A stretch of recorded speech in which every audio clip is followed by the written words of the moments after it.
Since Jim Carrey played the Grinch in 2000, it has become a staple in Christmas households for nearly 2 decades.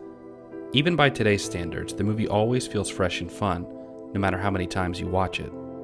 It's not the only Christmas movie to do this, but it is arguably one of the few that people who don't even like Christmas movies seem to enjoy.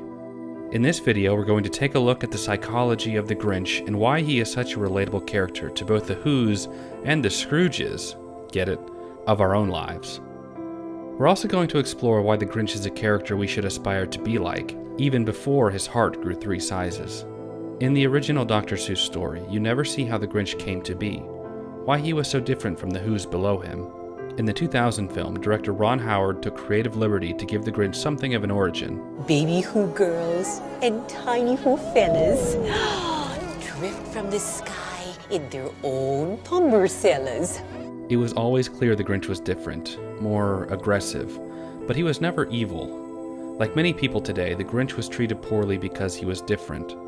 While Christmas was enjoyable to all the Who's around him, he didn't hate it. It was an annoyance, but not something he loathed. Loathe entirely.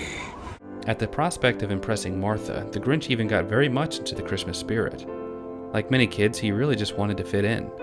This is why he attempted to shave and ended up cutting himself. What happened after that was a trauma for him. He attempted to participate in an event he otherwise never would have.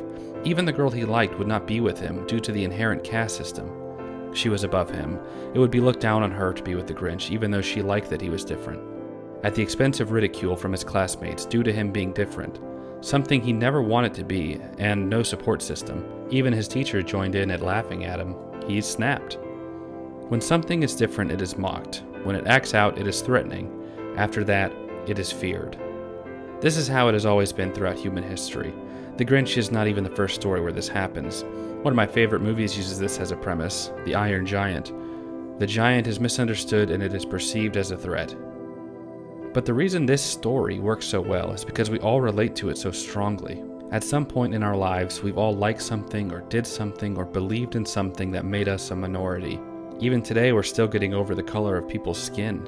It's because I'm green, isn't it? We are the Grinch here. We all know what it feels like, which is why we understand what he does next. He leaves. It would be better to be alone than to be with cruel people. At some point in our lives, we've all felt this way too. The simple truth of being different creates these 2 opposing forces: fear of the thing that is different and resentment for the thing that hates you. However, the Who's are not evil themselves. Most are good. Heck, nearly all of them are good. Consider Cindy Lou Who and her quirky family. Where are you? Compassion.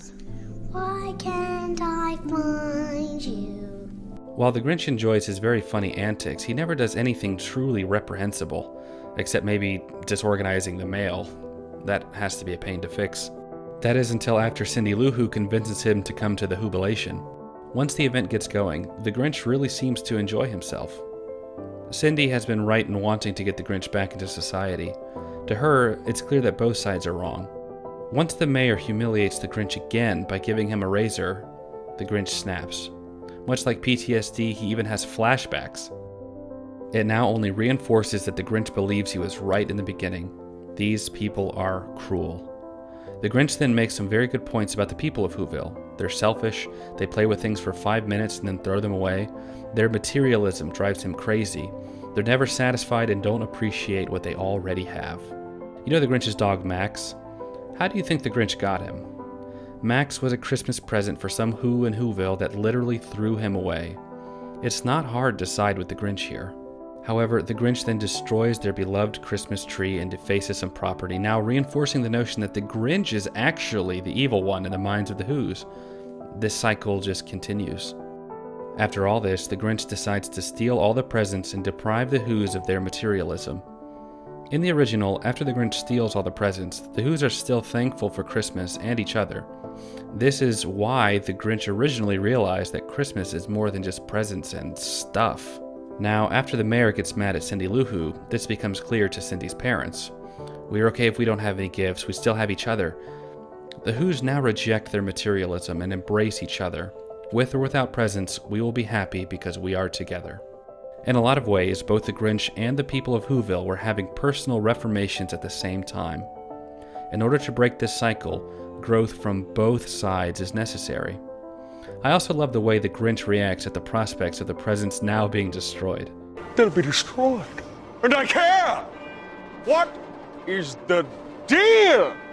The Grinch now returns the presents. He gets the girl who also no longer cares about what others think, and he has a community that sincerely loves him, a place he belongs. The Grinch was never evil. He was barely even bad. All show.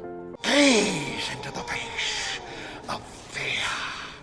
Booga booga! But he suffered from being misunderstood, from being mocked and belittled, from being humiliated. To him, it was better to be alone and let your resentment and hate build and build than to be around cruel, two-faced people. And I think that's something we can all relate to. But it's not all on the Grinch. We all have a responsibility to one another. The reason the story of the Grinch continues to be told is because it is one that we need.